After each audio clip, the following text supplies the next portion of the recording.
안녕하세요. 건강 365 아나운서 최인경입니다. 얼굴 한쪽으로 마비 증상이 느껴질 때 특히 갑자기 나타나는 증상이어서 더 당황스러운데요. 안면신경 마비가 그렇습니다.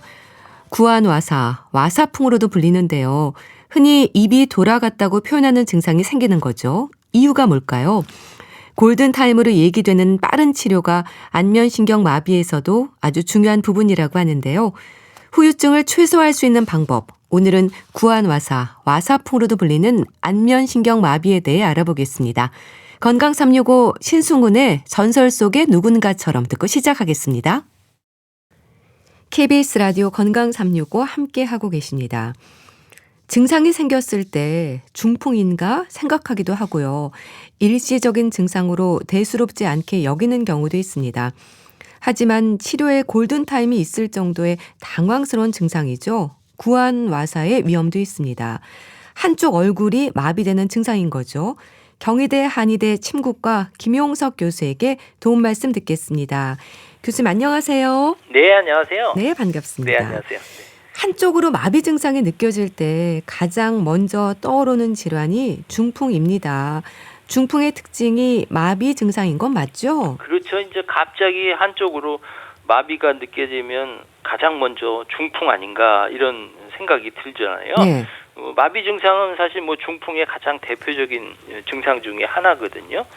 중풍이라는 것은 뇌에 혈액을 공급하는 그 혈관이 막히거나 터져서 뇌에 손상이 되고 그래서 신체적인 어떤 증상들이 나타나는 거잖아요. 네. 근데 사실 뇌는 우리 몸의 전체 부분들을 조절하는 역할을 하기 때문에 네. 뇌 어느 부위에 손상됐느냐에 따라서 증상도 여러 가지가 나타날 수 있어요. 특히 이제 운동신경 같은 경우는 뇌에서 내려오다가 이제 뇌간이라는 부위에서 교차하거든요. 네. 그래서 한쪽 뇌에 생기게 되면 되게 반대쪽으로 마비가 와요. 그래서 네. 우리가 이거는 편마비라고 이야기를 하잖아요. 네. 근데 이제 마비 외에도 중풍으로 나타날 수 있는 증상들은 감각이 좀 이상할 수도 있고요. 네. 그다음에 이제 말을 잘 못하거나 또 남의 말을 잘 이해하지 못하거나 발음이 좀 둔해지는 현상도 생기고요. 네. 또 갑자기 한쪽 눈이 잘 안 보인다든지 네. 어둡게 보인다든지 사물이 두 개로 보인다든지 또 마비는 없는데 이제 손발이 움직임이 마음대로 안 돼서 걸을 때 한쪽으로 쏠려지거나 네. 또 두통이 나거나 어지러움증이 생기거나 하는 증상들도 나타나게 되죠. 네. 편마비, 감각 이상, 발음이 둔해지거나 사물이 두 개로 보이거나 여러 가지 증상이 나타나는 건데요. 그런데 이 구안와사로도 한쪽 얼굴이 마비되는 증상을 경험할 수 있다고 하던데요. 구안와사, 이름이 갖는 의미가 뭔가요? 그렇죠. 구안와사가 생사할 수도 있겠는데요. 네. 요건 이제 한자 말이거든요. 입구자에다가 눈 안자 그리고 와사라는 것은 삐뚤어졌다는 거예요. 네. 그러니까 입하고 눈 자체가 삐뚤어 보여진다. 이렇게 그러니까 어떻게 보면 나타나는 현상을 그것들을 이제 증상으로 표현한 것이다라고 볼 수 있는 거죠. 네. 그럼 이게 와사풍, 벨마비, 말초성 안면마비도 또 나오는 건가요? 그렇죠. 이제 와사풍이라는 말도 마찬가지로 와사가 됐다는 거고요. 네. 풍이라는 것은 뭐냐면은 마비가 됐다는 거예요. 네. 삐뚤어지고 마비가 됐다 이런 거고요. 그다음에 벨마비라는 것은 벨이라는 의사가 처음에 이 병 자체에 설명을 했기 때문에 네. 벨마비라는 이름이 붙였고요. 네. 이거는 구체적으로 보면 대뇌 7번째 신경인 안면신경이라고 있는데 네. 요거 안면신경이 마비가 된 상태거든요. 그래서 말초성 안면마비 이렇게 이야기를 하는 거죠. 그리고 구안와사라든지 와사풍이라든지 네. 벨마비라든지 말초성 안면마비는 같은 질환을 이야기하는 것이라고 볼 수가 있는 거죠. 이게 증상이 좀 즉각적으로 나타나는 걸로 알고 있습니다. 그런가요? 대개 이제 요 병은 앞에 이제 와사풍이라고 했잖아요. 네. 풍이라는 것은 빨리 나타나고 쉽게 변한다는 거예요. 네. 마치 태풍 부는 것처럼 똑같이 생각하시면 되거든요. 그래서 증상들이 대부분 갑작스럽게 나타나는 경우가 많습니다. 대개 아침에 자고 일어났더니 얼굴이 한쪽으로 삐뚤어져 있거나 식사를 하다가 물이 새는 것을 발견해서 오는 경우가 상당히 많고요. 사실 이렇게 되면 놀랄 수밖에 없잖아요. 그래서 이 풍병의 특징 중에 하나가 바로 즉각적으로 나타난다 이렇게 볼 수 있는 거죠. 네. 정말 너무 놀랄 것 같은데, 그러니까 어제까지 아무 일 없다가 갑자기 그렇게 증상이 생길 수 있다는 얘기인 거잖아요. 그렇죠. 이렇게 되면 놀라죠. 네. 얼굴 부위니까 아 이거 중풍 아닌가 이렇게 생각하는 경우가 상당히 많겠고요. 네. 조금 얼굴이 또 사실 뭐 조금만 이상하고 떨려도 이거 중풍 아닌가 아유. 이런 마음이 들잖아요. 걱정이 되죠. 되게 이제 마비가 생기는 경우는 즉각적으로 보는 경우가 대부분인데요. 네. 이 즉각적이라는 것도 처음부터 완전히 확 마비되는 경우는 그렇게 흔하지는 않고요. 네. 대개 뭐 아침에는 좀 눈이 안 감기는 것처럼 뻑뻑하더니 오후가 되니 좀 눈이 좀 안 감기고 그다음 저녁에 되니까 입이 삐뚤어지고 이런 현상들이 나타나거든요. 네. 보통 뭐 몇 시간 또는 뭐 수일에 걸쳐서 대개 보면은 한 3일에서 5일 정도 이렇게 가거든요. 이게 신경에 염증이 생겨서 요게 변성이 되기는 요런 압박되는 그 시기에 따라서는 이렇게 한 길게는 한 5일 정도에서 일주일 정도까지 지속해서 이렇게 손상되기 때문에 네. 증상들이 이렇게 나타날 수 있는 거죠. 네. 추운 곳에 있으면 입이 돌아간다는 생각을 해서 그런지 겨울에만 위험한가 이런 생각도 드는데요. 계절과도 상관없이 발생할 수 있는 건가요? 저 와사풍이라고 풍하면 찬바람 대부분 생각하시잖아요. 네. 그러면 계절적으로 보면 뭐 겨울에 많이 발생할 것 같은데 봄, 여름, 가을, 겨울 이렇게 봐도 뭐 그렇게 차이가 나진 않아요. 봄, 여름, 가을, 겨울 됐고 뭐 여름 같은 경우는 이거 뭐 바깥에 날씨가 이렇게 더운데 무슨 뭐 얼굴 입이 돌아가는 증상이 생길까 생각하지만 여름에도 좀 상당히 많이 생기는 거거든요. 네. 요즘 같은 때는 뭐 에어컨 바람에서 생길 네, 수도 있고요. 그렇겠네요. 찬바람 쐴도 있거든요. 그래서 이제 저희가 이게 뭔 이유일까 하고 생각을 해봐서 이제 검사를 하고 조사를 해보니까 네. 일교차가 심하면 이런 증상들이 생기는 것 같아요. 네. 발병하기 한 3일 전에 온도라든지 그다음에 외부 온도라든지 그다음에 뭐 바람의 영향이라든지 습기든지 그래서 일교차가 심하게 되면 네. 이런 현상들이 잘 생기는 것으로 볼 수가 있거든요. 네. 그래서 일교차가 심하게 생긴다는 것은 외부 환경에 대해서 내가 이게 적응하는데 그만큼 힘이 든다는 거거든요. 그러니까 그게 기력이 딸리거나 면역력이 떨어지면 이런 병이 생길 수 있기 때문에 네. 일교차가 어떻게 보면 계절의 바깥의 온도보다 더 중요한 거라고 볼 수가 있죠. 네. 갑자기 한쪽 눈이 잘 감기지 않고 입가로 음식물을 흐르기도 하고 이런 일이 생기면요. 좀 놀래지만 괜찮아지겠지 생각할 수도 있을 것 같거든요. 하지만 자연적으로 몇 시간 안에 괜찮아지는 게 아닌 거죠? 결코 이런 병이 아니죠. 네. 이 병 자체가 처음에 좀 뻣뻣한 증상이 생기다가도 이게 신경이 압박되면서 점점 증상들이 지속되는 현상이 있기 때문에 네. 자연적으로 뭐 얼마 있다가 몇 시간 있다 저절로 낫는 것이 아니고요. 이런 경우는 계속해서 진행될 수 있기 때문에 네. 점진적으로 좀 악화될 수 있기 때문에 빠르게 치료하시는 게 좋거든요. 네. 초기에 뭐 한쪽 ip이 삐뚤어지거나 눈이 막 떨리거나 눈이 잘 안 감기는 이런 증상들이 있다가 점점 심해질 수 있기 때문에 네. 초기에 빨리 치료하시는 게 좋죠. 네. 점점 진행될 수 있기 때문에 빠른 치료가 중요하다고 말씀 주셨는데요. 나이와 상관없이 생길 수 있나요? 요게 사실은 뭐 모든 연령대에서 잘 발생할 수 있어요. 남녀노소 구분 없이 생길 수 있거든요. 네. 왜냐하면 요게 이제 감기와 걸리는 거하고 비슷한 그런 바이러스 때문에 생기는 경우가 많거든요. 네. 그러니까 감기도 남녀노소 구분 없이 모두 다 생길 수 있잖아요. 그렇죠. 마찬가지로 그렇거든요. 그래서 특히 이제 어르신들 같은 경우는 아이들 같은 경우도 이런 발생할 수 있거든요. 네. 그러면 어르신들이 여기서 애들도 이런 병 걸려요? 이렇게 아하, 말씀하시는데 네. 그래서 저는 그래요. 애들은 감기 안 걸리나요? 이렇게 말씀을 드리거든요. 네. 사실 이제 우리 연구 결과 보면은 뭐 40대에서 60대 사이 중장년층에서 요게 발생하는 경우가 또 많은 것으로 알려져 있거든요. 네. 아무래도 그 시기는 뭐 스트레스나 과로 이렇게 되다 보면 이제 면역력이 떨어지잖아요. 이것도 관련이 있고요. 네. 아무래도 노년층에서는 면역력이 많이 떨어지기 때문에 안면마비에 취약할 수도 있고요. 뭐 고혈압이나 당뇨병, 뭐 고지혈증 같은 이런 만성 질환이 있는 경우도 또 안면마비가 쉽게 올 수 있고요. 네. 아이들도 마찬가지예요. 특히 이제 아이들의 마비는 성인과 달리 어떤 감염이라든지 외상이라든지 뭐 여러 가지 요인에 의해서 생길 수가 있는 거죠. 네. 뭐 스트레스, 면역력, 만성 질환, 또 바이러스 이런 얘기를 해주셨는데, 그러니까 구안와사의 원인이라고 하면 일단 감염이라고 봐도 될까요?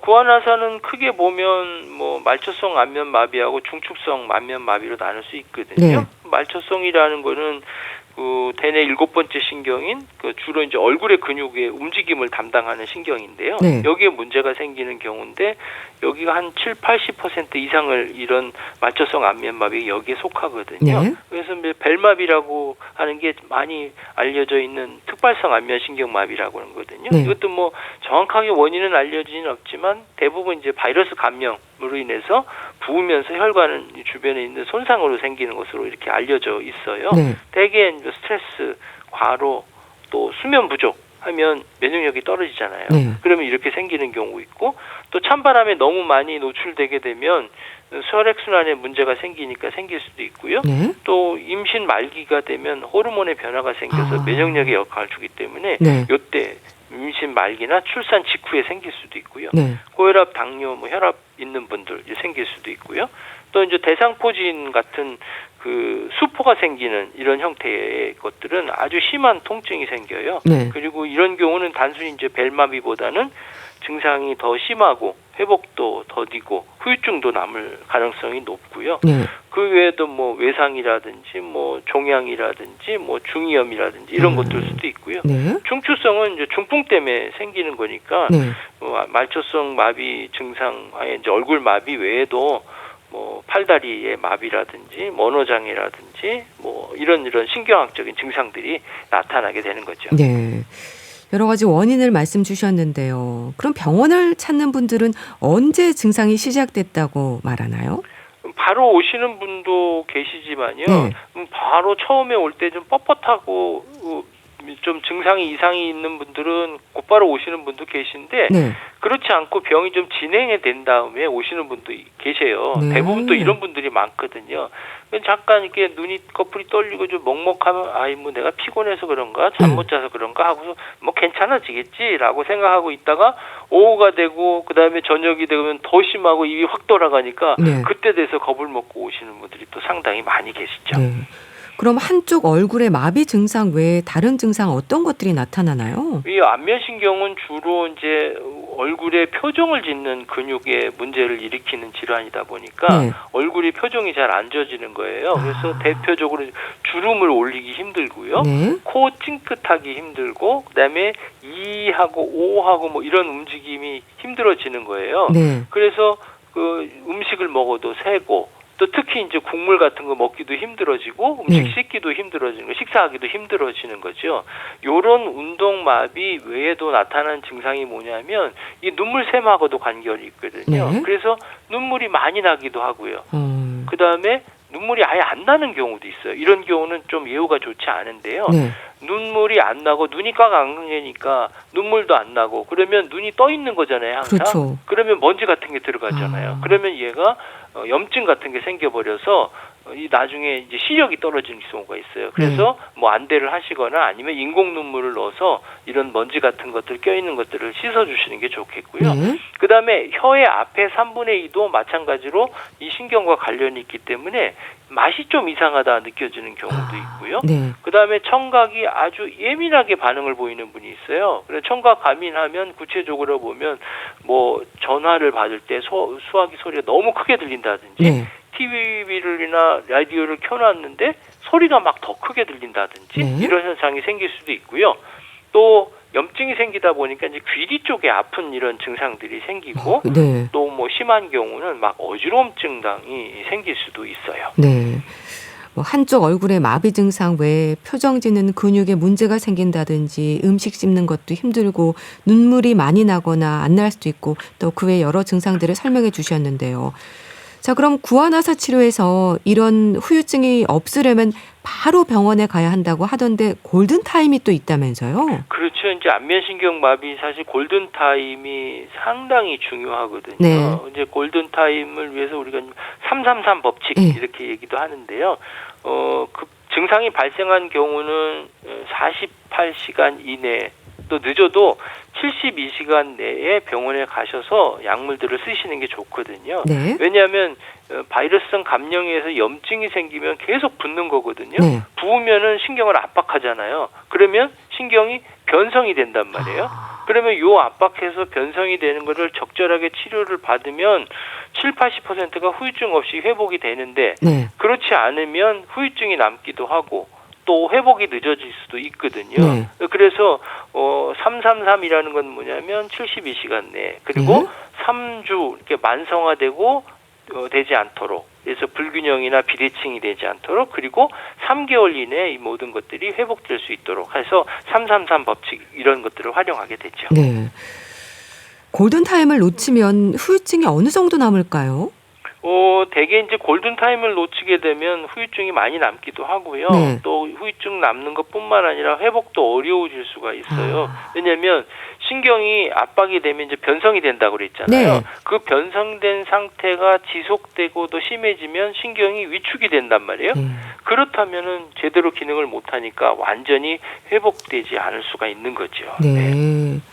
그러니까 얼굴의 마비 증상 정도뿐 아니라 앞서 말씀하셨듯이 뭐 청각, 미각, 또 눈물샘에도 영향을 줄 수 있는 거네요. 그렇죠. 여러 가지 현상들이 나타날 수 있고요. 네. 사실 안면 신경 마비는 치료만 잘하면 후유증 없이 회복되는 경우가 많거든요. 네. 근데 이제 이렇게 후유증이 되는 것을 대개 한 20 내지 30% 정도 환자분들이 후유증이 남을 수 있어요. 네.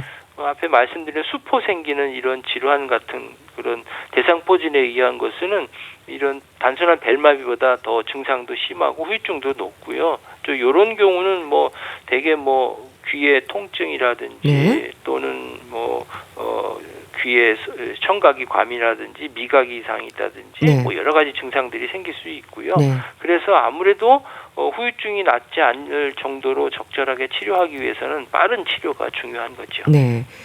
자, 그러면 치료가 궁금합니다. 한의학에서는 우선 침 치료가 진행이 될까요? 아무래도 한방 치료에는 1침, 2구, 3약이라고 하니까 네. 침 치료가 가장 기본적이고요. 침 치료를 하게 되면 이제 혈액 순환이 좋아지고요. 그다음에 신경들에 자극을 주기 때문에 원활하게 움직이는 데 도움을 줄 수 있고 네. 또 마비가 되면 근육 자체가 움직임이 없고 또 먹먹해지고 경결되는 이런 현상들이 있기 때문에 네. 침 치료를 하게 되면 그런 부분들이 개선시켜주는 그런 효과가 있죠. 네. 침은 얼굴에 놓는 건가요? 대개 이제 얼굴에다가 침을 놓죠. 왜냐하면 병이 있는 부분은 병이 있는 그 국소적인 부위에다가 치료를 해야 되고요. 네. 그리고 그곳이 지나갈 수 있는 경락 중에 우리 몸은 전체적인 흐름을 봐야 되는 부분이니까 네. 그 경락의 기운이 가장 많은 곳이 팔 다리 쪽에 있거든요. 그래서 그쪽 부분에다가 침을 치료하는데 특히 이제 얼굴 부위들은 위라든지 대장과 관련돼 있는 경락이 지나가는 부분이기 때문에 네. 손이나 발에다가 이제 침을 놓게 되지요. 네. 뜸 치료는 또 어떤 효과를 기대하는 건가요? 뜸 치료는 일종의 온열 자극이거든요. 네. 신경이 마비가 되니까 신경들을 자극시켜 주기 위해서는 물리적인 자극으로는 침 자극 같은 것도 하고요. 네. 움직임이 없으니까 전기적인 자극을 줘서 움직임을 만들어 주고 그다음에 따뜻하게 하기는 온열 자극을 주면 신경에도 자극을 되고요. 또 화학적인 약물 작용도 마찬가지로 하게 되면 네. 신경을 회복시키는 데 도움을 주기 때문에 이 뜸 치료는 아무래도 온열 자극을 줘서 신경을 활성화시켜주는 그런 효과를 볼 수 있고요. 네. 특히 이제 얼굴 마비 자체는 차가워서 찬바람에 의해서 또 찬 음식에서 생길 수도 있거든요. 그래서 이런 부분들을 개선시켜주기 위해서는 전체적으로 몸이 차지 않게 그렇게 하면 이제 면역력 같은 것도 높아질 수 있기 때문에 네. 예방적인 차원에서 우리가 할 수 있죠. 네. 또 다른 치료법도 어떤 게 있을까요? 되게 많이 쓰는 것은 얼굴 표정 짓는 연습, 자가 운동이 사실 중요한 부분 중에 하나거든요. 네. 그냥 약물이나 침 놓고 그런 것에 그치지 않고 적절하게 운동을 좀 하실 필요가 있어요. 네. 이런 경우는 얼굴의 근육 운동을 해야 되는데 이것도 그냥 거울 보고 그냥 따라하는 것보다는 정확하게 안면 근육 운동을 꾸준히 하는 게 좋고요. 네. 처음에는 이게 움직임이 없기 때문에 제대로 움직이지 못하고 운동하라 그러면 안 움직인 걸 억지로 움직이는 경우가 있어요. 네. 이런 경우는 뭐냐면 안면마비 후유증 중에 대표적인 게 연합운동이라는 거거든요. 본래 이제 따로 움직여야 할 근육이 안면 근육들이 동시에 움직여지는 거예요. 예를 들면 눈을 깜빡일 때 입꼬리가 함께 움직이고 네. 식사할 때 보면 눈이 저절로 감기는 이런 현상이 생기는데 이런 경우는 뭐냐면 손상된 신경이 이제 회복되는 과정에서 다른 근육으로 가는 신경 가지하고 잘못 연결돼서 그렇거든요. 그러니까 안 움직인 걸 억지로 움직이려고 그러면 온 힘을 다 써야 되잖아요. 네. 그러면 다른 곳이 같이 움직여진단 그렇겠네요. 말이에요. 그래서 손을 갖다 대고 거울을 보면서 안 움직이는 것들을 움직이게끔 이렇게 올려주게 되면 예를 들면 오른쪽에 눈이 안 올라가는 마비가 생기게 되면 네. 왼쪽은 올라가잖아요. 그렇죠. 그럼 왼쪽 올라가는 거 보고 손으로 같이 이렇게 만져서 올려가주는 네. 그런 운동을 해주시는 게 좋겠고요. 그래서 과도한 힘을 줘서 억지로 움직이지 않고 그다음에 천천히 가볍게 움직이게 해주시고요. 또 안면마비는 대부분 이런 병이 생기거나 또 후유증이 있게 되면 네. 얼굴이잖아요. 그러면 아무래도 외모에 자신감이 떨어져요. 걱정이 되죠. 그러면 이제 우울증 같은 이런 현상들도 생길 수 있기 때문에 네. 옆에 있는 분들이 뭐 심리적으로 지지해주고 또 상담해 주시는 것도 필요한 치료 방법 중에 하나라고 볼 수 있죠. 네. 구안와사의 치료 기간은 어느 정도일까요? 대개 이제 6주 내에서 8주 정도 적극적으로 치료하시면 뭐 빨리 회복이 될 수 있고요. 네. 그 정도. 근데 무엇보다 중요한 것은 골든 타임을 지켜주는 거예요. 요 기간을 지나면 치료가 늦어질 수 있고요. 네. 마비가 뭐 경미하면 그 6주 내지 8주라고 했지만 경미하면 조기에 적절하게 치료하면 3, 4주 정도면 회복될 수 있고요. 방치하고 그냥 제대로 치료를 받지 못하면 네. 후유증도 생기고 오랫동안 이런 치료를 받아야 되는 상황이 되겠죠. 네. 구안화사를 경험한 분들은 혹시 반대쪽으로 재발하는 건 아닐까 걱정을 하던데 어떨까요? 그렇죠. 이제 어떤 분들은 치료도 하기 전에 재발 걱정하는 분들 사실 계시거든요. 네. 재발은 사실 뭐 연구마다 조금 다소 차이는 있지만요. 일반적으로 보면 10년 이내에 재발률이 한 10% 정도 이렇게 얘기를 하거든요. 네. 그래서 대개 이제 원인은 첫 번째 발생한 것하고 유사해요. 대개 이제 앞에 말씀드린 면역력이 떨어진 게 가장 큰 원인이라고 말씀드렸잖아요. 네. 스트레스라든지 과로라든지 잠 못 자든지 영양이 불균형하면 이런 증상들이 생기고 찬바람 쐬도 마찬가지고 고혈압이나 당뇨, 네. 고지혈증 같은 경우 또 이제 과거력 있는 분도 이렇게 생길 수 있고요. 네. 스트레스 받기도 그렇고 또 발생하는 부위는 뭐 반대쪽에 생길 수도 있고요. 네. 그다음에 같은 쪽에 또 생길 수도 있습니다. 네, 알겠습니다. 자, 오늘은 한쪽 얼굴이 마비되는 증상 구안와사에 대해서 자세히 알아봤는데요. 경희대 한의대 침구과 김용석 교수와 함께했습니다. 감사합니다. 네, 감사합니다. KBS 라디오 건강 365 함께하고 계신데요. 제2의 어제처럼 듣고 다시 오겠습니다. KBS 라디오 건강 365 함께하고 계십니다. 책으로 건강을 생각해 봅니다. 북컬럼니스트 홍순철 씨, 안녕하세요. 네, 안녕하세요. 오늘은 요즘 관심이 높은 저속 노화에 대한 책을 들고 오셨네요. 뭐 저속 노화라는 단어가 일상 언어처럼 느껴질 정도인데요. 오늘 소개해 주실 책은 저속 노화 마인드셋이네요. 그렇습니다. 지금 말씀하신 것처럼 대한민국이 정말 무슨 저속 노화 열풍인 것 같아요. 네. 근데 재밌는 건 우리가 보통 노화 그러면 관심을 갖는 세대가 중장년 세대, 노년 세대라고 생각할 수 있잖아요. 네. 근데 요즘 이제 젊은 세대, MZ 세대라고 불리는 20, 30대가 이 저속 노화를 주도한다는 점이 더욱더 흥미로운 것 같습니다. 그렇군요. 요즘 젊은이들 사이에서 헬시 플레저라고 하는 트렌드가 유행하고 있다고 그래요. 네. 이건 뭐냐면 건강도 즐겁게 챙기자라는 의미인데요. 네. 그러면서 저속 노화가 최근 건강에 관심이 있는 젊은 세대에게 정말 중요한 화두가 되고 있다라는 거죠. 네. 그런데 우리가 생각을 해보면 언젠가부터 대한민국에 이 저속 노화란 말이 생겨났을까? 이 말을 만든 사람이 누구일까라는 궁금증이 생길 텐데 네. 저속 노화좌라고 불리는 분이 계십니다. 누구신가요? 정희원 박사라고 할 수 있는데요. 네. 이분이 2023년 1월 달에 당신도 느리게 나이 들 수 있습니다. 란 책에서 저속 노화란 개념을 처음으로 우리나라에 소개를 했거든요. 네. 그 이후에 온라인과 소셜 미디어를 중심으로 빠르게 입소문을 타면서 이 단어가 유행하기 시작했습니다. 우리나라가 세계에서 가장 빠른 속도로 초고령화 사회에 진입을 했다라고 그러잖아요. 그러면서 이제는 평균 수명보다 건강 수명이 중요하게 여겨지고 있고 네. 어떻게 하면 건강하게 나이 들 것인가 라는 궁금증에 대해서 세대를 불문하고 궁금해하고 있다는 거죠. 앞서 소개했던 당신도 느리게 나이 들 수 있습니다 라는 책 이외에도 네.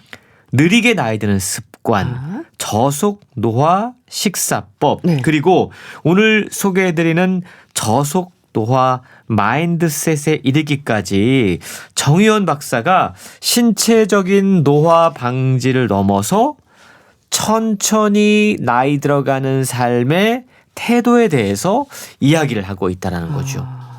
더욱더 흥미로운 점은 네. 이렇게 진료 현장과 미디어를 누비면서 정말 종횡무진 활약했던 오죽하면 저속 노화좌라는 별명까지 생겼겠습니까? 정희원 박사가 네. 최근 과로와 스트레스를 견디지 못해서 그리고 새로운 사회 실험을 위해서 네. 잠시 의사직을 내려놓았을 정도라고 합니다. 그러셨군요. 참 누구나 나이 들고 누구도 피해갈 수 없는 게 노화일 텐데요. 천천히 나이 드는 법이라는 게 있다는 것도 사실 좀 새로운 느낌이긴 했습니다. 이게 노력으로 될 수 있을까요? 된다고 그래요. 그렇군요. 근데 우리가 먼저 이 노화의 개념을 좀 새롭게 생각할 필요가 있을 것 같습니다. 네. 우리가 보통 나이 들면 노화한다. 이렇게 생각을 하고 있잖아요. 그렇죠. 근데 이건 다른 개념이다라고 이야기를 해요.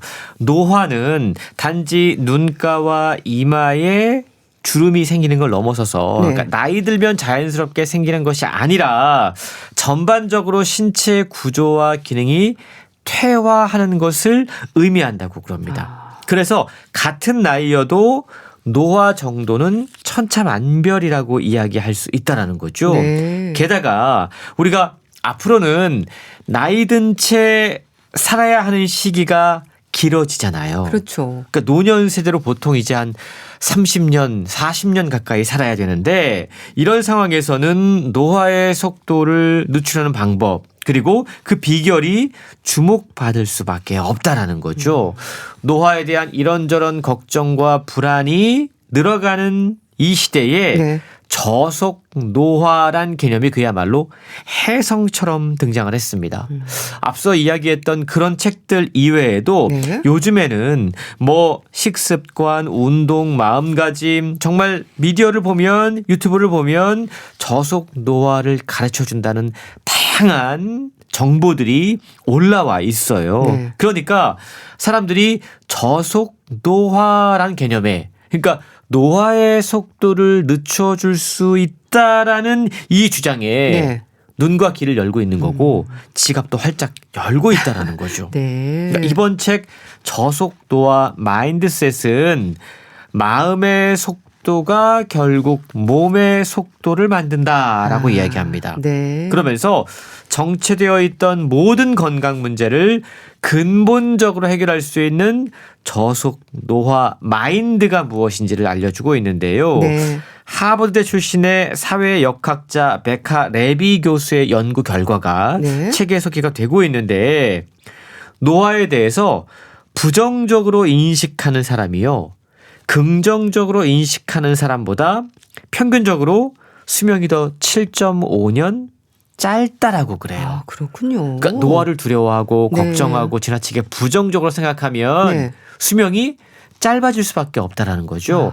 대신에 노화를 받아들이고 긍정적으로 이해하고 노화에 대해서 두려워하지 않고 삶을 활기차게 사는 사람들은 네. 평균 수명이 늘어난다는 겁니다. 그러니까 생각의 방향이 실제로 생리적 노화 속도에 영향을 미친다. 이걸 우리가 네. 좀 기억해야 될 필요가 있을 것 같습니다. 네. 이 말씀 주신 것처럼 노화는 나이 드는 것과 다른 개념이라는 생각을 하게 해준 것이 바로 저속 노화인데요. 생각의 방향이 실제 노화 속도에도 영향을 미친다는 게 역시 새롭네요. 그렇습니다. 뭐 노화에 영향을 미치는 게 여러 가지가 있을 수 있을 것 같아요. 네. 유전적인 요인도 있을 수 있고 또 환경적인 요인도 있을 수 있는데 저자는요. 그것보다 우리의 마음이 노화를 결정한다라고 이야기를 해요. 네. 그래서 건강 정보도 중요하고 뭐 루틴을 만드는 것도 중요하고 식단도 중요하지만 네. 마음가짐 마인드셋이 중요하다라고 이야기하고 있는데요. 네. 저자는 본인이 저속 노화 전문가지만 네. 최근에 워낙 바쁜 일상을 살아가면서 번아웃을 겪었다고 그래요. 그러셨군요. 그러면서 그때야말로 가속 노화, 그러니까 완전히 반대되는 개념이죠. 네. 이걸 뼈아프게 경험을 한 겁니다. 그러면서 숨가쁘게 휩쓸려가는 우리의 시간을 멈춰줄 수 있는 다양한 마음가짐이 필요하더라. 그리고 내가 이 상황을 어떻게 극복했다라는 자신만의 노하우도 책을 통해 함께 공개하고 있는데요.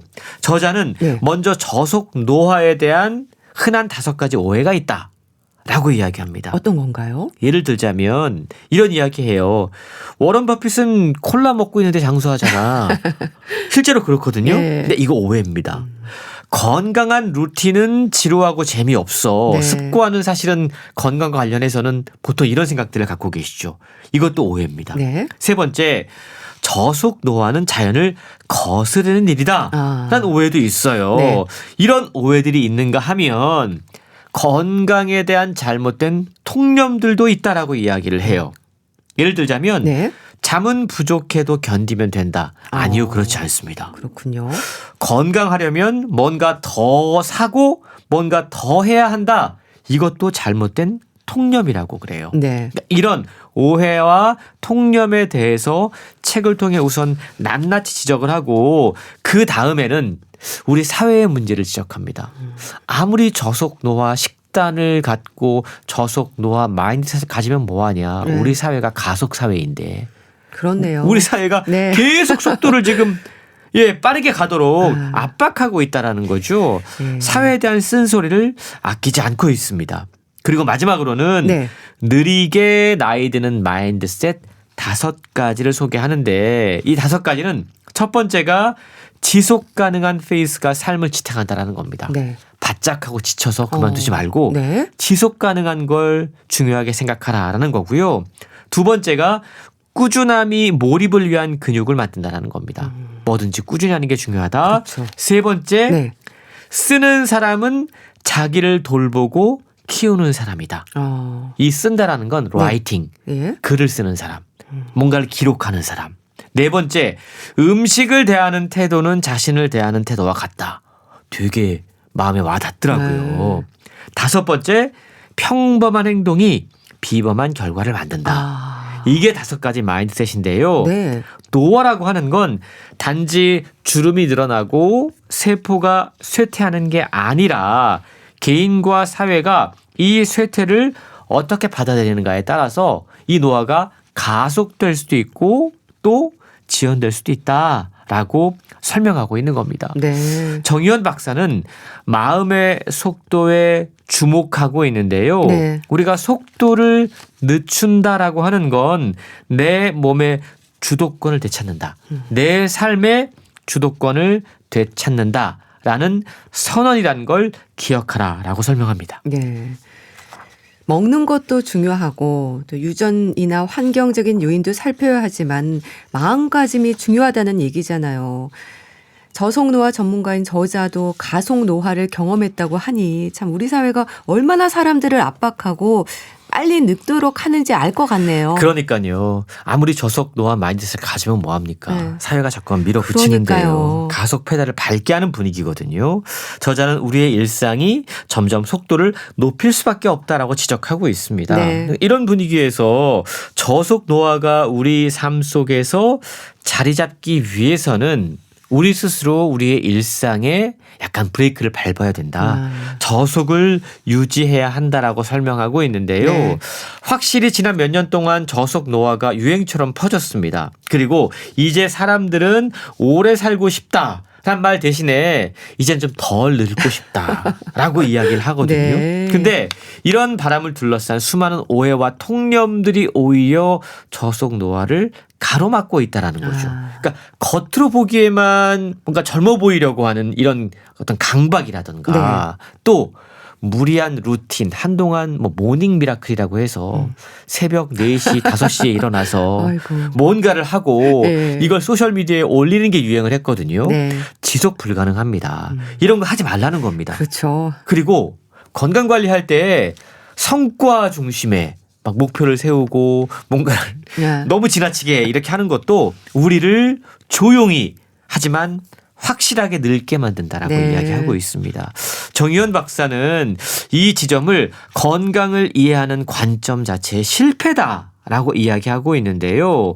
이러한 악순환의 핵심 원인을 몸보다 먼저 지치는 마음에서 찾고 있어요. 네. 몸이 지치기 전에 마음이 먼저 지쳐버린다는 거죠. 그렇군요. 그러니까 우리는 건강을 실천하지 못하는 게 아니라 회복을 막는 사고방식 속에 살아가고 있다. 이것도 기억할 필요가 있을 것 같은데요. 네. 건강한 삶을 계획하는 방식도 효율 중심으로, 성과 중심으로 하고 있습니다. 그리고 열심히 사는 사람이 건강할 거다라고 착각하고 있고 네. 과로와 수면 부족을 자기 관리라고 포장하고 있고 쉬는 시간조차 회복보다 해방으로 소비하고 있다. 네. 라는 지적인데요. 이런 시대에 회복이라고 하는 거 쉬는 게 마치 하나의 프로젝트가 되어버리고 있고 건강은 나를 위한 것이 아니라 잘 살아 보이기 위한 일종의 무대장치. 사진 찍어서 올려야 되거든요. 이렇게 되고 있다라는 겁니다. 예. 저자는 이것이야말로 바로 가속 노화 사고방식이다라고 지적하고 있습니다. 그렇군요. 계속해서 가속 페달을 밟게 하는 우리 사회 분위기가 노화의 속도까지 가속으로 이어진다는 생각 미처 연결해서 생각하진 못한 것 같아요. 그렇습니다. 저속 노화와 관련돼서 흔히 생각하는 오해 가운데 하나가 네. 앞서 이야기했잖아요. 아니 워렌 버핏도 콜라 먹는데 장수하잖아요. 그러니까요. 네. 이게 저자도 저속 노화 이야기할 때마다 듣는 대표적인 오해라고 그럽니다. 그렇군요. 이런 이야기 하는 사람들은 네. 워렌 버핏의 사례를 통해서 사실 건강은 유전적인 요인 그리고 운의 문제인 경우가 더 커요라고 이야기한다는 거죠. 네. 하지만 저자가 보기에 이 유전 복권은 30%에도 미치지 못한다고 그래요. 그러니까 저속 노화는요. 네. 사실 유전적인 요인도 아니고 환경적인 요인도 아니고 매일의 선택에 의해서 좌우되고 있다라는 거죠. 네. 그리고 저속 노화는 인위적이다란 오해가 많이 있는데 저자는 그 속에 한국 사회 특유의 겉보기 늙음에 대한 혐오가 있다라고 이야기합니다. 그렇군요. 그러니까 이 저속 노화는요. 사실은 외모를 위한 인위적인 개념이 아니라 기능을 위한 자연적인 개념이거든요. 네. 근데 우리는 노화 그러면 겉보기에 얼마나 젊어 보이는가 이렇게 생각하고 있다라는 거죠. 앞서 소개했던 것처럼 노화를 부정적으로 보는 시선이 우리의 평균 수명을 7.5년 단축한다라고 이야기를 하고 있다라는 거 네. 기억할 필요가 있다라는 거죠. 네. 소셜미디어에 전시하기 위해서 모닝 루틴 하고 있고 건강관리 실천하면서 소진되는 유형들 이런 분들은 대표적으로 수면을 줄여가면서 네. 건강법에 몰두하고 무언가를 더 사고 소비하는 것 위주의 건강관리에 집착하고 있다는 겁니다. 그렇네요. 이거 다 잘못된 거라는 거죠. 네. 수면이라고 하는 것도 감정 조절, 면역 회복, 기억 정리, 복합적 과정이기 때문에 네. 여러 가지 옵션 가운데 하나가 아니라 저자는 저속 노화의 가장 중요한 출발점이 된다. 수면 줄여가면서 무언가를 한다라는 거 잘못된 거다. 우리 사회가 만들어낸 가속 노화의 전형이다라고 지적하고 있다는 겁니다. 네. 또 건강관리하면 영양제, 많이들 사시죠? 보조식품 네. 지나치게 의존하는 분들이 계세요. 그리고 달리기 한다고 운동화 사고 트레이닝복 사고 네. 저자는요 이걸 더하기 소비라고 이야기합니다. 네. 근데 실제로 저속 노화는 더하기가 아니라 빼기를 통해서 가능하다라는 게 저속 노화의 기본이란 점도 기억하면 좋을 것 같습니다. 네. 더하기가 아니라 빼기에서 건강과 저속 노화의 비결을 찾는다. 저도 좀 뜨끔하긴 합니다. 더하기에만 신경 쓰는 것 같기도 하거든요. 많은 분들이 그렇거든요. 그렇죠. 뭘 더 해야 되지? 건강관리 네. 위해서 생각을 하는데 뺄 거를 고민해라 라는 게 이 책의 핵심 요소인 것 같은데요. 완전한 루틴을 설계하는 대신에 내가 불완전하기 때문에 실천할 수 있는 일상의 설계를 잘해야 된다라고 이야기합니다. 유행이라고 무조건 따라하지 말고 네. 소셜미디어에 남들이 하고 있다고 부러워하지 말고 우리 스스로에게 잘 맞고 네. 내 컨디션에 맞게 움직이고 또 채우고 돌보는 마인드셋을 설계하라라는 건데요. 저자가 실제로 번아웃 경험했다라고 이야기했잖아요. 네. 요즘 뇌 썩음 현상이라는 게 있다고 그럽니다. 뇌 썩음 현상이요? 예, 뇌가 네. 기능을 못하는 거죠. 실제로 저자도 이걸 혹독하게 겪고 극복해냈는데요. 네. 실제로 저자가 어떻게 저속 노화를 실천하고 있는지 책을 통해 공개하고 있습니다. 네. 예를 들어 달리기. 저자는 달리기는 그에게 또 다른 정신활동이다라고 이야기를 해요. 이게 무슨 말이지? 네. 보통 달리기는 심장을 위해서, 몸 건강을 위해서라고 생각하잖아요. 그렇죠. 근데 저자는 달리기가 움직이는 명상이다라고 이야기를 해요. 그리고 악기를 연습하고 있다고 그러는데 이건 몸의 여러 가지 감각들을 훈련하는 과정으로 악기 연습을 하고 있다고 그럽니다. 그렇군요. 글쓰기를 하고 있는데 이거 역시 저속 노화의 방법인데요. 네. 내가 지금 어떤 상태인지를 스스로 돌보는, 챙기는 가장 중요한 행위라고 그래요. 그리고 식단이나 습관을 위해서는 계단의 높이를 높이지 말고 낮추라고 그럽니다. 이 말은 뭐냐 하면 내가 지나치게 의지력을 갖고 하지 않아도 될 정도로 습관을 만들라는 겁니다. 실패해도 다시 돌아올 수 있는 구조를 만드는 게 중요하다라는 건데요. 네. 빠르게 회복하는 사람은 의지력이 강한 사람이 아니라 네. 자신을 덜 고통스럽게 하는 구조를 설계한 사람이다. 그런 걸 그렇네요. 기억할 필요가 있습니다. 네. 심리학에는요, 미래 자기 연속성이란 개념이 있다고 그래요. 네.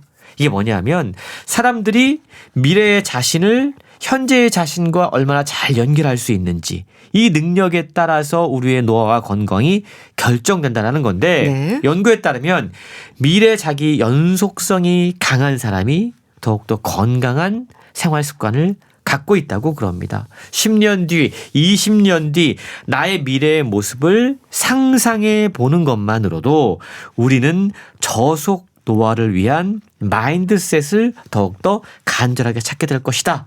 저자의 이 지적을 귀담아 들을 필요가 있을 것 같습니다. 네. 마음의 속도가 결국 몸의 속도를 만든다고 하셨는데요. 어떻게 건강하게 나이 들 것인가 좀 생각해 보는 시간이었습니다. 저속 노화 마인드셋 소개해 주셨는데요. 북컬럼니스트 홍순철 씨와 함께했습니다. 감사합니다. 고맙습니다. 오지 오스본의 굿바이 투 로맨스 보내드리면서 인사드릴게요. 건강365 아나운서 최인경이었습니다. 고맙습니다.